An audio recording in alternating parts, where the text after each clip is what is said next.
Friends, welcome to my विजय। अगर आपका C section हुआ है और आपके पेट के आसपास बहुत ज़्यादा फैट है तो स्टिचेस में कॉम्प्लिकेशन हो सकती है। स्टिचेस खुलना, स्टिचेस में खुजली आना, पसीने की वजह से तकलीफ होना, ये सभी चीज़ें बहुत कॉमनली देखी गई है। तो फिर आज बात करेंगे सी सेक्शन के स्टिचेस का केयर अगर आपके पेट के आसपास मोटापा ज़्यादा है तो। चलिए शुरू करते हैं। पहली बात, अगर आप लोग प्रेगनेंसी में ज़्यादा वेट गेन किया है या प्रेग्नेंट ही हो और आपका वेट ज़्यादा है, आपकी प्रेगनेंसी में आपको लगता है शायद मेरा पेट बहुत ज़्यादा लटक रहा है, it can be twins pregnancy, single pregnancy, या आपका टू मच वेट गेन हुआ है। इन सभी सिनेरियोज में आपको रियलाइज़ होगा कि आपके पेट के नीचे के हिस्से में जो सी सेक्शन का स्टिच है वहाँ पे प्रेशर ज़्यादा फील हो रहा है।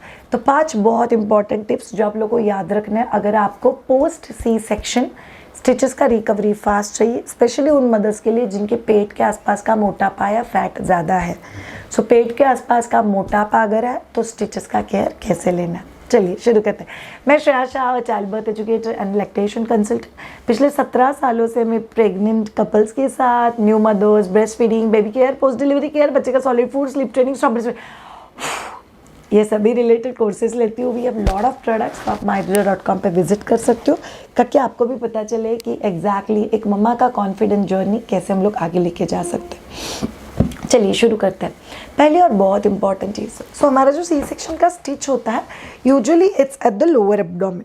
सो आपके एब्डोमेन के नीचे की तरफ वो स्टिच होता है, करीब 10 सेंटीमीटर का स्टिच होता है। सो कोई भी मम्मा जब सी सेक्शन से गुजरती है तभी उसको खुद को पता है कि क्या उसके पेट के आसपास फैट डिपॉजिशन या फैट्स ज़्यादा थे। आपके डिलीवरी के पहले माइट भी बड़ा पेट और अगर फैट ज़्यादा हो, या डिलीवरी के दौरान का भी वो फैट डिपॉजिशन हो सकता है। सो कई बार जब भी वहाँ पे बहुत ज़्यादा फैट्स होता है तभी मदर्स को बहुत हेवीनेस फील होता है, बैक पेन ज़्यादा होता है और उनको कन्फ्यूजन रहता है कि आप मेरा रिकवरी हो जाएगा। एक बहुत बड़ा कन्फ्यूजन जो लोगों के दिल में होता है कि बच्चा बाहर निकला नहीं कि पेट फ्लैट हो जाएगा, ऐसा कुछ नहीं होता है। बच्चा बाहर निकला पेट फ्लैट हो गया, इसी मूवीज़ में होता है, बिकॉज वो पिलो लगा के प्रेगनेंसी आगे बढ़ाते हैं। पिलो निकल गया, बच्चा नहीं है तो पेट एकदम वापस फ्लैट हो गया और मम्मा नॉर्मल लोग की तरह। नो, डिलीवरी के बाद आपका जो पेट का हिस्सा है वो लिटरली लटकता है। अगर सी सेक्शन के स्टिचेस हो तो उसके ऊपर लटकता है। सो आपका बेसिक स्टिचेस केयर है जो आपको डॉक्टर अपडेट करेंगे। सो आप जब तक हॉस्पिटल में हो तभी तक आपके स्टिचेस का ड्रेसिंग होता है। आप लोग 4th या 5th डे डिस्चार्ज होकर आते हो तभी डॉक्टर्स ड्रेसिंग करके आपको भेज देते हैं। डे 10 डॉक्टर्स आपको वापस बुलाएंगे और वापस एक बार आपका ड्रेसिंग करेंगे और चेक करेंगे। अगर स्टिचेस सूख गए तो no more bandaid on it. So what are you should do? Number 1, movements. अगर आप पहला एक दिन बेड पे सोए हुए ही हो या घर पे आने के बाद भी आप लोग ज़्यादा रेस्ट कर रहे हो, बट लंबे समय के लिए एक स्पेसिफिक पोजीशन में सोते रहना आपके सी सेक्शन के स्टिचेस का रिकवरी डिले करेगा। बाय रूल अगर आप सोए हुए भी हो तो कभी बैक पे सो, कभी लेफ्ट में सो, कभी राइट में सो, आपको आपका पोजीशन चेंज करना ही पड़ेगा।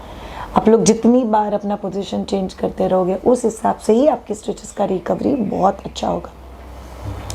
मूवमेंट्स का ही सेकंड पार्ट याद रखो all of you. C section के स्टिचेस में बहुत से बहुत दुख रहा है, बहुत दुख रहा है, उठना बैठना भी अवॉइड करता है। मतलब वी हैड फ्यू मदर्स जो बोलती है कि शायद मैं ना पॉटी जाना भी अवॉइड करती थी बिकॉज पॉटी सीट से उठते वक्त स्टिचेस में बहुत ज़्यादा दर्द होता है। ये बहुत कॉमनली ऑब्जर्व फैक्ट है और ये हो भी सकता है, उसमें कुछ भी गलत नहीं है। बट एक सिंपल सा चीज़ बोल, घड़ी लगा के हर 1.5 से 2 घंटे बाद आपको 5 मिनट के लिए कमरे में वॉकिंग करना।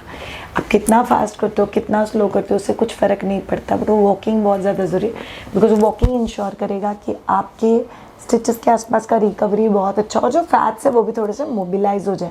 मैं वेट लॉस या फैट लॉस की बात नहीं करूँ। अगर आपको एक्चुअल में वेट लॉस और फैट लॉस करना है तो बच्चा 3 महीने का होने के बाद आप मायद्विजा के साथ 100 days weight loss challenge join कर सकते हो, specially design for mothers, so that will help you big time. Number 2, super duper important चीज़, every day take bath. So बहुत सारे लोगों को ऐसा लगता है कि 40 दिन के बाद नहाना ही नहीं है, जब तक ड्रेसिंग है तब तक नहाना ही नहीं है। सो आपको एक्चुअली डिस्चार्ज लेते वक्त आपके डॉक्टर को पूछ लेना है कि आपने जो बैंडेड लगाया हुआ है क्या वो वाटरप्रूफ बैंडेड है, क्या मैं नहा सकती हूँ, नहाने के लिए कौन सा पानी यूज़ करना है। सो टू मच गर्म water is not allowed, too much ठंडा पानी इज़ नॉट अलाउड। ऐसा पानी जिससे नहाते वक्त आपको अच्छा लगता है। हर इंसान का एक अलग टेम्परामेंट होता है, कुछ लोगों को गुनगुना पानी ज़्यादा अच्छा लगता है, कुछ लोगों को गर्म पानी ज़्यादा अच्छा लगता है। जो भी आपका टेम्परामेंट है उस हिसाब से आप लोग को इंश्योर करना है कि आपके बच्चे का जो बॉडी एडजस्टमेंट है वो बच्चा एडजस्ट करेगा, और आपका जो बॉडी एडजस्टमेंट है वो आप लोग एडजस्ट करो। सो आप जिस टाइप और जिस टेम्परेचर के पानी से कंफर्टेबल हो उससे एवरीडे नहाओ। नहाने से बेसिकली वो एरिया क्लीन रहता है, स्टिचेस भी क्लीन रहता है। स्टिचेस को डैप ड्राई कर दो और फिर थोड़ा सा पाउडर या ऑयल का जो भी आपको डॉक्टर ने बोला हुआ आप थोड़ा सा वहाँ पे अप्लाई कर सकते हो, it will be sorted. Number 3, at least 3 से 4 लीटर पानी पीना है।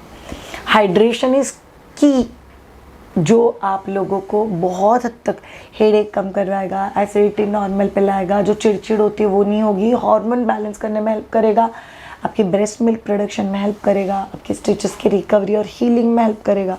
सो बेसिकली मैं क्या कहना चाहती हूँ, करीब 3 से 4 लीटर बॉटल से गिना हुआ पानी।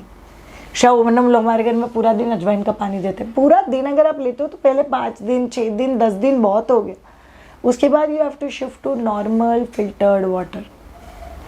बट ये बहुत ज़रूरी है कि आप 3 से 4 लीटर पानी एवरीडे लो, बिकॉज आपका पानी कम हुआ नहीं, स्टिचेस का रिकवरी डिले हो जाएगा, ब्रेस्ट मिल्क प्रोडक्शन डिले हो जाएगा, हार्मोन्स कम ज़्यादा होंगे, उसकी वजह से आपका चिड़चिड़ हो जाएगा, इरिटेशन बिल्डअप हो जाएगा, और ये सभी चीज़ें आपको पीसफुल फील नहीं करवा सकती। And that's why this is very very crucial कि आप लोग हाइड्रेशन डाइट लो।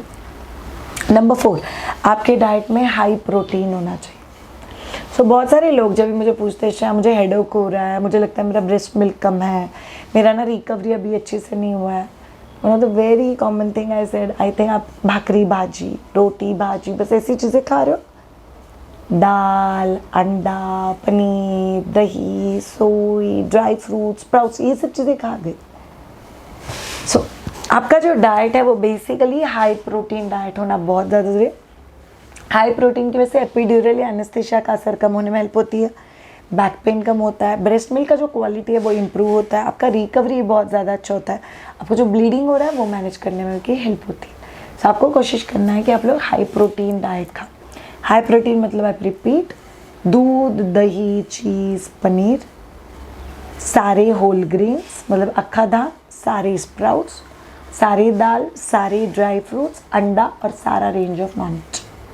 आप इसमें से कोई भी चीज़ लेके खा सकते हो जो आपको comfortable. Last but not the least, take rest but still start exercises.